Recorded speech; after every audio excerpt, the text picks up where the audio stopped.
Estamos de volta com a entrevista coletiva. O meu convidado de hoje é o diretor artístico do Teatro Vila Velha, Márcio Meirelles. Márcio, a gente vai direto para uma pergunta do repórter Cristiano Gobes sobre gestão. Hoje, já abaixada a poeira da sua passagem pela Secretaria de Estado de Cultura, qual o aprendizado que você tirou dessa experiência no setor público? Primeiro, a poeira já baixou? Não, eu acho que não. Eu acho que as coisas são e continuam a ser.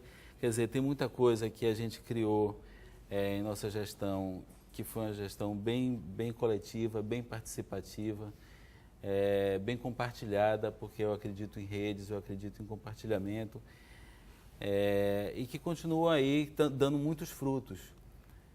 Eu acho que era importante mudar as coisas como andavam.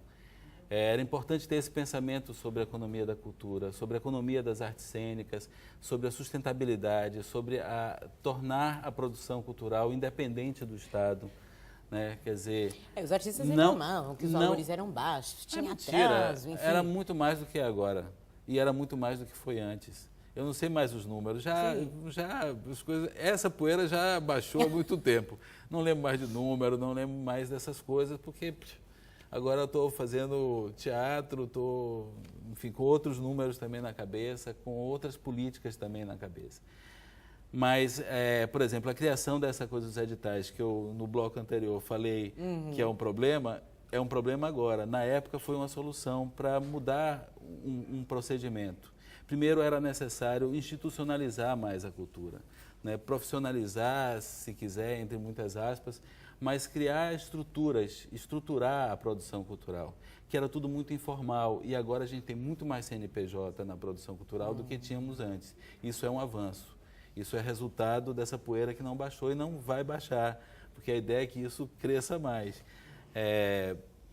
Mas toda a política, toda a ferramenta, ela é imperfeita. Então, no momento que a gente criou uma série de editais, que saiu do balcão para uma chamada pública, que as pessoas se organizaram, entenderam que é fazer projeto. Então, você vê toda uma geração mais nova, uma garotada que estava saindo da escola de teatro, de cinema e tal, sabe fazer um projeto, sabe que o que ele vai fazer é um projeto que precisa de um planejamento, que tem orçamento, etc. E tal, e sabe fazer isso também.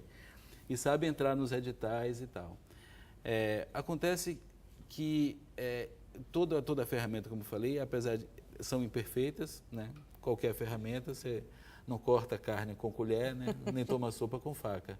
Então, mas ela serve para uma coisa, e ela serviu para isso.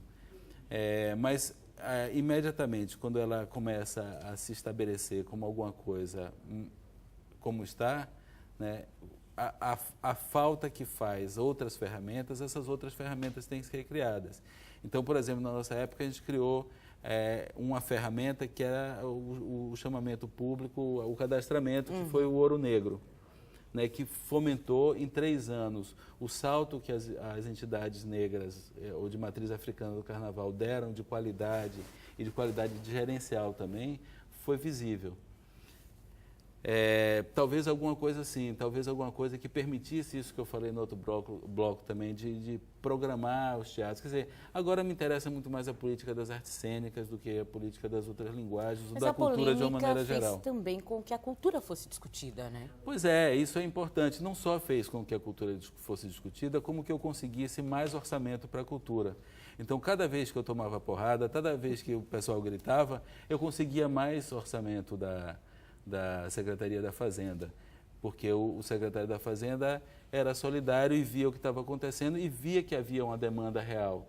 E essa demanda era levada para o governador, era levada para os outros secretários e isso fazia com que aumentasse o nosso orçamento. E o orçamento da Bahia foi o segundo orçamento em cultura do Brasil, só perdeu para São Paulo. Né, no penúltimo ano da gestão. Teve uma pesquisa do Fora do Eixo e essa pesquisa mostrou isso. Eles foram em todas as secretarias da Fazenda estaduais e saiu a lista e a Bahia era segundo lugar, não proporcional, absoluto. Poxa. Era São Paulo, muita grana, e nós em segundo lugar. Depois vinha Rio, Pernambuco, etc, etc. E isso graças a esses programas de cadastramento, como Ouro Negro, das Filarmônicas, e graças também a uma batalha que, de alguma forma, a sociedade e os produtores culturais me ajudavam. Porque na medida em que eles faziam manifestação, que eles gritavam, que eles tal, essa demanda era levada para o governo. Existe uma demanda aqui. Né? Vamos atender ou não vamos atender? E já a gente vai falar sobre alguns projetos. Além do interior. Além do interior, né? Da interiorização que também. Isso também alargou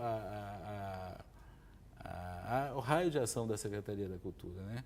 Porque a gente não tinha isso como um programa. Não que o meu antecessor, Paulo Gaudenzi, ele tinha muitos projetos no interior, ele atendeu muitas coisas no interior, mas isso não se configurava um programa tão claro quanto foi na nossa gestão. Já, o Teatro Vila Velha. Entrevista coletiva volta em instantes.